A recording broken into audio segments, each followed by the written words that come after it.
લેજો કામકાજ.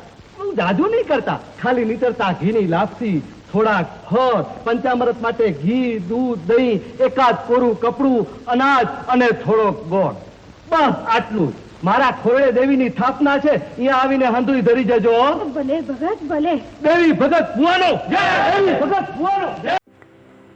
સુરેશ રાવલના નામથી ભાગ્યે જ કોઈ ગામડીઓ કે ગુજરાતી ફિલ્મ પ્રેમી અજાણ હશે. 70નો દાયકો ગુજરાતી ફિલ્મનો સુવર્ણ દાયકો હતો. એ દાયકામાં ગુજરાતી ફિલ્મો સિલ્વર જ્યુબિલી, ગોલ્ડન જ્યુબિલી ઉજવતી. અવિનાશ વ્યાસ જેવા દિગ્ગજ ગીતકાર, સંગીતકાર અને રવિન્દ્ર દવે જેવા સમર્થ દિગ્દર્શકના કારણે ગુજરાતી ફિલ્મો સતત એક દાયકાથી વધુ સમય સુધી સુપર ડુપર હિટ રહી હતી. ગુજરાતી ફિલ્મોના સુવર્ણ યુગમાં રાજકોટના રમેશ મહેતા, રામજીભાઈ વાણિયાની સાથે સુરેશ રાવલ પણ ગુજરાતી ફિલ્મ ક્ષેત્રે અગ્રેસર હતા. રમેશ મહેતા કથા, પટકથા, સંવાદ લેખક હતા, પરંતુ સૌથી વધુ પ્રસિદ્ધિ કોમેડિયન તરીકે મળી. રામજીભાઈ વાણિયાએ અઢળક કથા પટકથાઓ લખી. આ બંને મહારથીઓની સાથે જ આ ગ્રુપમાં સુરેશ રાવલ ચરિત્ર ભૂમિકાઓમાં ઉપસી આવ્યા. તો નમસ્કાર મિત્રો, હું છું ગજ્જર નિલેશ અને આપ જોઈ રહ્યા છો અમારી યુટ્યુબ ચેનલ રિદ્ધિ સિને. આપે હજી સુધી અમારી ચેનલ સબસ્ક્રાઈબ ના કરી હોય તો કરી દો અને બાજુમાં આવેલા બેલ આઇકનને પણ દબાવી દો, જેથી અમારા આવનારા નવા વિડીયોના નોટિફિકેશન આપને તુરંત મળે. સાથે જ અમારા ફેસબુક પેજ અને ઇન્સ્ટાગ્રામ આઈડીને લાઇક કરવાનું ભૂલતા નહીં. આજે વાત કરીશું અભિનેતા સુરેશ રાવલ વિશે. મારો શંકર હવે 21 વર્ષનો થયો છે. કાશીએથી ભરીને 2-4 દિવસ પાછો ફરવાનો છે.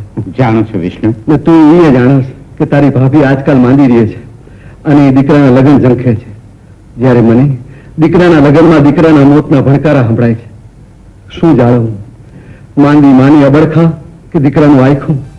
સ્નેહલતા સાથે બાપ દીકરીની તેમની જોડી હિટ થઈ હતી.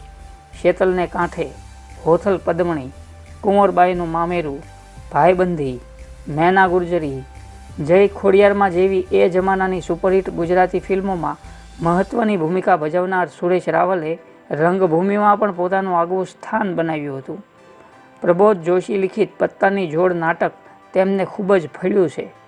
4 દાયકાથી વધુ સમય સુધી તેઓ આ નાટક ભજવતા. 3.25 કલાકનું આ નાટક સંપૂર્ણપણે અક્ષરશઃ તેમને કંઠસ્થ હતું.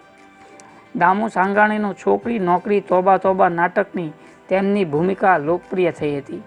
આ નાટકમાં શ્રેષ્ઠ અભિનય બદલ ગુજરાત સરકારે તેમને પુરસ્કૃત પણ કર્યા હતા. ઢગલાબંધ ફિલ્મો અને નાટકોમાં કામ કરનાર સુરેશ રાવલ ઢળતી વયે એટલા જ સક્રિય હતા. અભિનયની સાથે સાથે અભિનય શિક્ષણ ક્ષેત્રે પણ કાર્યરત હતા.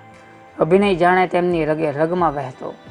સંગીતકાર તરીકે પણ કામ કરતા અને ગીતો પણ બનાવતા. એક દિવસ અશ્વિન જાનીએ સુરેશ રાવલનું અટ્ટહાસ્ય સાંભળ્યું. તેમણે નવરાત્રિ નિમિત્તે એક નાટકમાં કામ કરવાનું કહ્યું, પણ સુરેશ રાવલે કહ્યું, મને તે ના ફાવે. પરંતુ આગ્રહને વશ થઈ નાટક શિષ્ય દેવો ભવમાં ભૂમિકા આપી.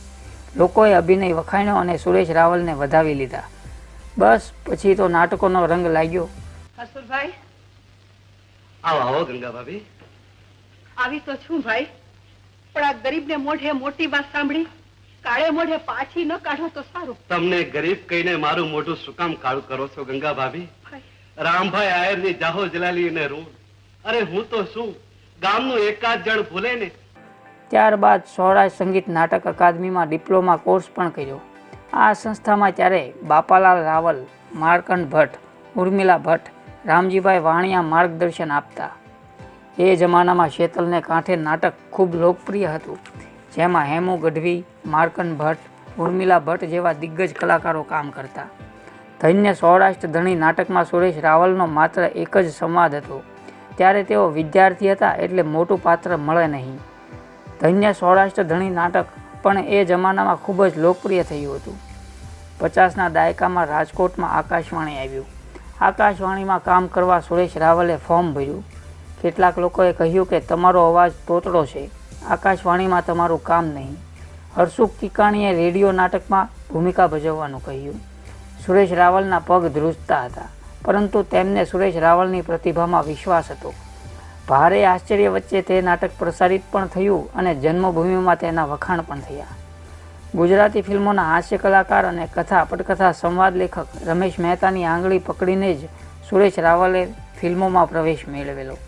પણ તે પહેલાં બંને શાળામાં સાથે જ હતા. બંને અંગત મિત્રોએ જેસલ તોરલ અને જોગીદાસ ખુમાણમાં ભૂમિકાઓ ભજવેલી. પ્રથમ વખત જોગીદાસ ખુમાણમાં અરવિંદ ત્રિવેદીના દિવાનની ભૂમિકા ભજવેલી. ના દેરાણી, આ લગ્ન નહીં થાય. લગ્ન નહીં થાય? કા? કારણ ન પૂછો ગોરાણી, ભરોસો રાખો. હું જે કાંઈ કહું છું તે સમજી વિચારીને જ કહું છું. તમારી માંદગીનો મલાજો જાળવી મેં આ સગપણ થવા દીધું હતું, પણ આ લગ્ન હું નહીં થવા દઉં. પણ એ દિવસોમાં સુરેશ રાવલ કલ્પના દિવાન સાથે નાટકના રિહર્સલ કરવા માટે રાજકોટથી મુંબઈ અપડાઉન કરતા. ગુજરાતી ફિલ્મોના દિગ્દર્શક રવિન્દ્ર દવેના સુરેશ રાવલ પ્રિય પાત્ર હતા. તેમની લગભગ મોટાભાગની ફિલ્મોમાં સુરેશ રાવલની વિશેષ ભૂમિકા રહેતી. ત્યાં સુધી કે એમની નોકરી ડિસ્ટર્બ ના થાય તે માટે એડજસ્ટમેન્ટ કરી આપતા. શૂટિંગ દરમિયાન રાત્રે સૂતા સમયે ધાબળો ઓઢેલા ના હોય તો રવિન્દ્ર દવે ઓઢાડી પણ આપતા. મૂળુ માણેકના શૂટિંગ દરમિયાન સુરેશ રાવલને પગમાં ફ્રેક્ચર થઈ ગયું હતું. ત્યારે કોઈ તેમની ખબર કાઢવા ફરક્યું નહોતું. તો આવી છે આપણી ગુજરાતી ફિલ્મ ઇન્ડસ્ટ્રી. તો મિત્રો, સુરેશ રાવલ વિશેનો આપને આ વિડીયો કેવો લાગ્યો તે આપ અમને કોમેન્ટ કરીને જણાવશો. આ સિવાય એમની વધારે કોઈ માહિતી અમને નથી મળી શકી. એમનો પરિવાર હાલ ક્યાં છે તે પણ કોઈ માહિતી અમારી પાસે નથી મળી અમને. તો આપ અમારી ચેનલ પર પહેલીવાર વિડીયો જોઈ રહ્યા હો તો અત્યારે જ અમારી ચેનલને સબસ્ક્રાઈબ કરી દો અને બાજુમાં આપેલા બેલ આઇકનને પણ દબાવી દો, જેથી અમારા આવનારા નવા વિડીયોના નોટિફિકેશન આપને તુરંત મળે. સાથે જ અમારા ફેસબુક પેજ અને ઇન્સ્ટાગ્રામ આઈડીને લાઇક કરવાનું ભૂલતા નહીં. Thank you.